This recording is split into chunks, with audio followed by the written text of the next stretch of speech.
So what's the premise of your film that you're trying to shoot? It's a horror script. I want it to be very scary. I want it to scare people, but it's basically two brothers get into an argument over a football catch. One of them's throwing the ball too hard at the other one, and he gets mad. He kicks the ball away, and that brings these demons. The film is called Demons.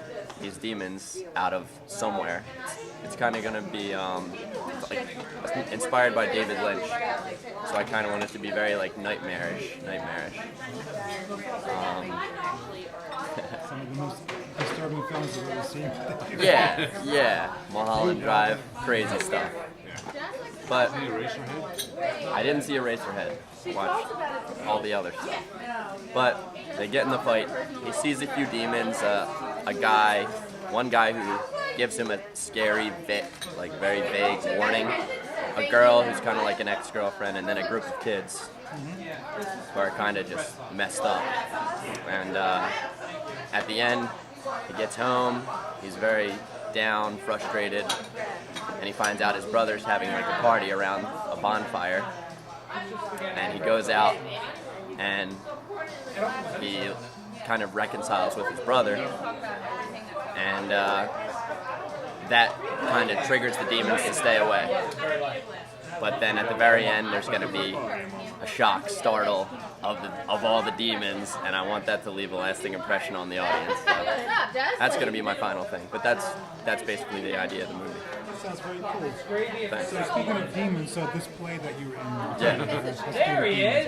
Yeah. So what was your role? My role was Nordstrom, the Swede, going to Minnesota, and Jimmy came and got me. He told me Ned wasn't feeling too good, so I came in and I kind of saved the day, in a way. Have you been to any place with Joe before? Never. This is my first. And how was the experience so far? Oh my God, great! Everybody was great. The actors, awesome, first class. Director Joe's a really good guy. And I was treated very well. I was very happy. Well, I kind of don't remember how I found out about the audition, but I found out there was an audition, and it might have been Craigslist, and I just came in for an audition.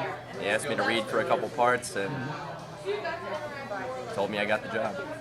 And so, do you know what Joe's trying to do with the theater in Camden and how that came about? And are you familiar with that? A little bit I'm familiar that he's trying to spur some kind of economic rebirth in Camden, because I know it's not a great area right now, but that's kind of all that I know about it. I don't know much. Where are you from? I'm from Ben Salem, Pennsylvania. And what's your name? My name's Frank Halbiger. Cool. Thanks a lot, Frank. I really appreciate that. No problem. Then, like the Tell me next, again. Can you tell me what did the guy ask you? he asked me if I was homosexual, and I told him I was not. And then the next rehearsal, he wanted to know on the Kinsey scale just how heterosexual was I. You really wanted to... Apparently, he had his doubts. No, he never let up. Like, he wanted to, well, have you ever tried it? How do you know? No, yeah, exactly. So how do I know? Well, I look at a naked woman, and then I look at a naked man, and I have a physical reaction to one. Yeah, Whatever. I guess I give him credit for balls. I mean, he's got to try. He took a shot. Yeah, just personally, if I approach a woman and they say no, that's pretty much it. I'm done. I'm not gonna. So I got you on film last week, but I don't think we got you on film. So may I ask you a few questions? Sure. So My name is Eric Peterson. Your answer from This me. is my fourth time working with South Camden Theater Company with Joe Paprasicki. The first time was the Eugene. This is my third Eugene O'Neill play out of 4 plays with South Camden. I did Huey, a one act, a two-man one act back in maybe the second season of South Camden Theater Company. This is now their 8th season. And as long as they keep doing such great material, such as O'Neill and Clifford Odets, I feel fortunate to be able to work here. Treated very well. When you get to work on great scripts, you can't ask for anything more as an actor. So where are you from? Where do you live? I'm local to Camden County. I was born in the city of Camden. I went to college in the city of Camden. I live in Audubon currently. I've lived in Camden County most of my life, except for 8 years in Portland, Oregon, which is where I learned to act. I took up acting. I began training at Portland's Theater Workshop. Thanks. And it's a great opportunity to be able to work with South Camden Theater Company because they do such good scripts that matter. It's not froth, it's not fluff, it's good stuff. And to be able to to be maybe the 5th guy to ever play this part in a Eugene O'Neill play, what a privilege that is. So you really have a deep respect, it sounds like, for stories, and for stories that have some meaning and some substance. Yes. Do you have a sense as to what Joe's trying to do in Joe's story of Walt's Camden? Joe's telling the story of Camden, and Camden was a great city at one time, and now it is the most violent city. It's the poorest city in the United States, not New Jersey, in the United States. It usually winds up at the top of the list of the poorest city and the most violent city. And Joe's trying to be kind of a beacon of hope. And Father Doyle, this all flows from Father Doyle, who was talking to Joe after Mass one day, and Joe said, I'm a playwright. And Father Doyle said, well, we need to have a theater in the church. And that's where it all started. So Father Doyle is the beacon of hope, and Joe picked up that banner, and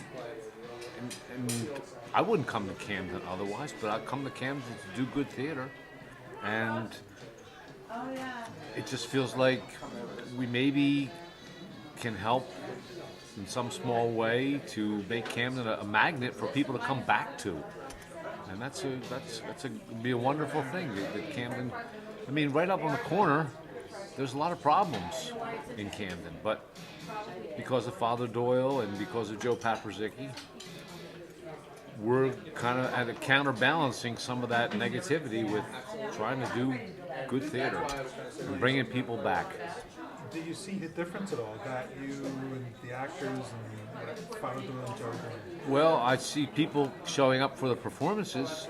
They wouldn't otherwise be coming to Camden. They come to the church there, at Father Doyle's church, and they come to the performances, and that's at least a start. And I'm so happy to be able to be part of that, to be able to do good theater anywhere, let alone in a place that really needs something positive. So what's your role in this play? I have a monologue at the beginning of the play, and then I'm also Major Andrews, who lives in this flop house in 1915, 1914 Harborfront, New York City flop house. And I'm one of these people that live in this flop house are basically alcohol addicted, but they have their own world, and in that world they love each other. It's centered around the bottle. I don't want to over-romanticize it. But they care about each other as long as the bottle is filled. And I don't know why the playwright wrote this character into the play, but I'm certainly happy that he did. And it's a great privilege to be able to do a Eugene O'Neill play of any stripe, particularly one that hasn't been seen since 1920. So I noticed that you used the term that your character is alcohol addicted, and we can meet another actor who plays someone who drinks a lot. And used a similar, more respectful type of term. Why is it that you would choose that term instead of a drunk or an alcoholic? Well, the center of the relationships is alcohol. It's all about the bottle. It's all about the next drink. And as long as they're getting that, they can be friendly and loving to each other. But if the alcohol were removed, if they couldn't get their drink, I can't imagine. I think alcoholism is a terrible disease. I don't think alcohol is a terrible thing, but I think alcoholism is a terrible thing. I've seen it, and I like to have a drink. I would hate to think I would ever be an alcoholic. But these people, that's their commonality, is the alcohol. That's at the center of it all. And as long as they're drinking, they're loving, they're there for each other. But if they had to choose between their friends and the bottle, I'm sure they would choose the bottle. And that's sad. But it's all throughout O'Neill's work, alcohol and alcoholism. Maybe it was more prevalent back in that day. I think there's more awareness now. But back in that day, all of O'Neill's plays seemed to center around alcohol. I mean, it's definitely a factor in all of his plays. Are there any connections, similarities, metaphors with what you just described as alcohol and used in Camden? In terms of Camden and addiction? Right up on the next corner up from the theater, there are people that hang out on a picnic table drinking out of brown paper bags. Across the street, down the street, there's a liquor store. I think that so many lives in Camden are centered around alcohol that it's part of the problem, for sure. Dude, standing on a corner with, I don't know, her husband, your boyfriend, or something. For pimp.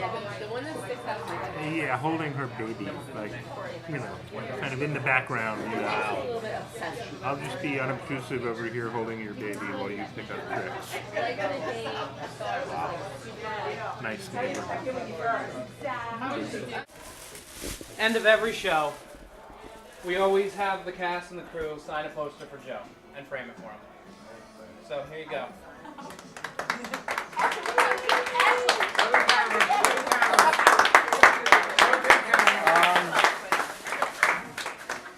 Thanks, everybody. That's a forgery.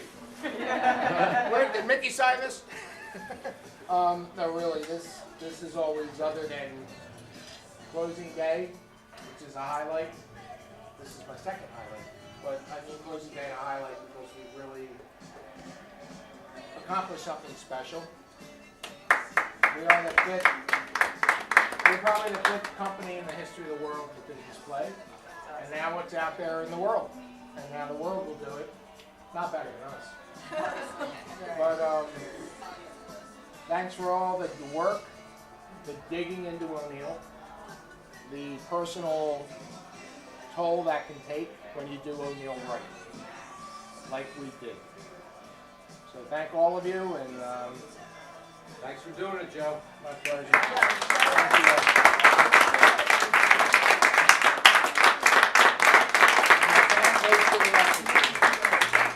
We're going by gallery.